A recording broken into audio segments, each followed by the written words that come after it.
deixar-nos o seu rasto negro. A cerca de um mês das férias da Páscoa, grande parte dos alunos realizam, por esta altura, os primeiros testes do segundo período escolar. Faltam 3 meses para o final do ano. Todos os pais querem que os filhos sejam bem-sucedidos.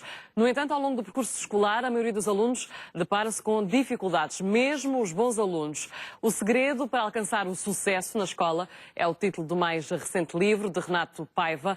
É especialista em apoio terapêutico-pedagógico e é também convidado do Diário da Manhã. Muito bom dia. Obrigada por estar aqui connosco para tentarmos perceber que dificuldades é que as crianças têm na escola. Há muitas e às vezes são difíceis de detectar o porquê dos maus resultados. Sem dúvida. Grande parte dos maus resultados dependem assim, de 2 grandes fatores. Muitas das vezes, falta de processo de trabalho consciente e consistente com os objetivos que querem alcançar, ou eventualmente também as dificuldades de aprendizagem específicas que efetivamente são perturbadoras para alcançarmos o sucesso. Depois temos um conjunto de outra panóplia de situações que perturbam, não é? Os fatores motivacionais, os fatores relacionais, de comunicação, de conseguir estar bem na escola. Tudo isso são influentes para conseguirmos chegar a um sucesso alcançável, não é? E, portanto, nesse sentido que os miúdos também não só se sintam bem, mas também se sintam reconhecidos pelo trabalho que fazem.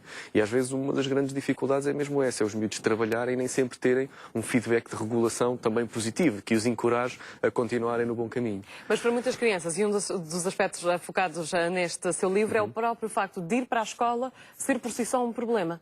Pois, nem sempre. Eles gostam muito de ir para a escola, nem sempre gostam de ir para as aulas, mas a escola é uma fonte de prazer para eles, porque é o sítio onde eles brincam com os amigos, onde eles estão efetivamente num contexto social mais favorecido, e o ambiente de escola, por si, geralmente é agradável aos miúdos. As aulas em si nem sempre partilham da mesma situação. Portanto, as aulas geralmente eles encaram-nos como chatas, como trabalhosas, como secantes. E como é que os pais, secantes é essa palavra usada muitas vezes, como é que os pais podem ajudar os filhos a ter outra percepção da escola e, neste caso, das aulas?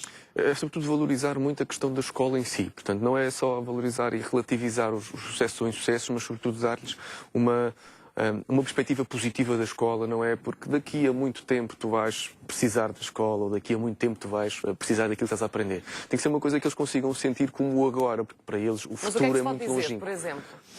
Pode-se dizer muitas das coisas, sei lá... Imagine, estamos perante uma situação em que o aluno não gosta de história, não é? Podemos relativizar, olha, o que é que tu podes fazer para custar um bocadinho menos estudar história? Dar algumas estratégias, sobretudo, que façam o aluno encarar que, mesmo não gostando, podemos relativizar isto de ser mais fácil, ser relativamente mais suave. Eu comer brócolis quando não gosto de brócolis, ou ir às aulas de história quando também não gosto muito do professor de história, porque ele me afronta, porque ele acho que não explica bem. Portanto, são muitas as razões que muitas das vezes os miúdos levam a não gostarem de uma determinada disciplina. São estratégias para contornar o problema que se deve dar e ensinar às crianças. Sem dúvida, sem dúvida. Muitas vezes a atitude dos pais também acaba por prejudicar os filhos nesta entrada. Por exemplo, para a escola primária, muitos pais falam da escola primária como o bicho-papão. É, o bicho-papão. E depois isso gera problemas. E não é só os pais, porque muitas das vezes até os próprios educadores referem a escola como se fosse uma fonte de problema, que é quando tu fores para a escola é que tu vais ver, não é? Portanto, não podes andar sempre levantado. Parece que a escola é uma coisa má quando entramos num primeiro ciclo, numa escolaridade mais formal, em que temos uns conteúdos específicos para aprender. E, de facto, isso é errado e conturba. E cria-se, desde logo, uma imagem da escola um bocadinho negativa, não é? Muitas das vezes os pais também cometem um grande erro, que é, quando os miúdos começam na escola e começam a ter algumas dificuldades, sobrepõem-se ao trabalho que deve ser feito pelos alunos.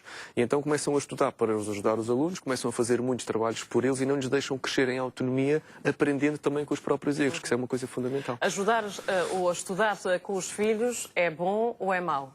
Assim, ajudar a organizar um processo de estudo é bom. Estudar com os filhos aí já é mau. Ou seja, o ideal é ensinar estratégias de estudo. Sim, não estudar por eles. Não estudar por eles, Muitas vezes acontece isso. Muitas vezes acontece isso e depois é uma grande angústia para ambos. Esta ajuda não vai ser permanente, ou seja, vai haver uma altura em que os pais vão sentir que não vão ser capazes de continuar a ajudar os filhos, e esse ponto de ruptura depois é muito complicado. Porquê? Porque os filhos deixam de ter um apoio ao qual sempre estiveram habituados e os pais têm uma angústia muito grande: o que é que vai ser de mim agora? Como é que eu me vou sentir enquanto pai que não vou conseguir continuar a ajudar o meu filho? Isso é angustiante para eles. Em relação ainda ao estudo, neste livro também aborda a questão de há matérias para decorar e há matérias para compreender. Muitas vezes é um dos assuntos quase traumáticos entre os alunos, e depois também o que os pais dizem. dizem. Como é que isso se deve processar, essa diferença? E a estratégia de estudo? Ou seja, muitas das vezes os miúdos erram por ter uma estratégia de estudo muito passiva em que decoram tudo. E, de facto, há alguns pormenores de matéria que temos de decorar. Temos de decorar datas importantes, temos de decorar fórmulas matemáticas, temos de decorar processos, mas nem tudo é decorável. E, portanto, quanto mais eu conseguir compreender, mais facilmente eu vou relembrar. E, sobretudo, relembrar em períodos de maior stress e maior ansiedade. E os momentos de avaliação, geralmente os testes e os exames, os miúdos estão, efetivamente, a maior tensão. E, portanto, mais facilmente vão recordar algo que compreenderam e de que em contrapartida do que decoraram. E, portanto, desde sempre, o facto de percebermos que há poucas coisas a decorar, mas muitas a compreender, facilita arranjarmos uma estratégia que vá mais neste sentido do que eventualmente no sentido tão passivo. E quando os alunos têm maus resultados, o que é que se deve fazer? Deve-se criticar ou deve-se também destacar as partes positivas, o que correu bem nesse processo? Eu acho que deve-se fazer ambos. Acho que, sobretudo, deve-se fazer uma reflexão sobre o que é que condicionou aquele resultado, seja ele positivo ou negativo. Perceber o que é que correu bem para continuar nesse caminho e perceber o porquê que houve, efetivamente, uma má nota, o que é que condicionou essa má nota, para percebermos, ok, o que é que esteve a originar isto. Então vamos tentar fazer de outra maneira para que o mesmo erro não se volte a repetir. Mas tem de haver uma justiça aqui quando se faz essa avaliação, quer seja uma crítica, quer seja um elogio. Sim, sem dúvida. E, sobretudo, os pais às vezes são muito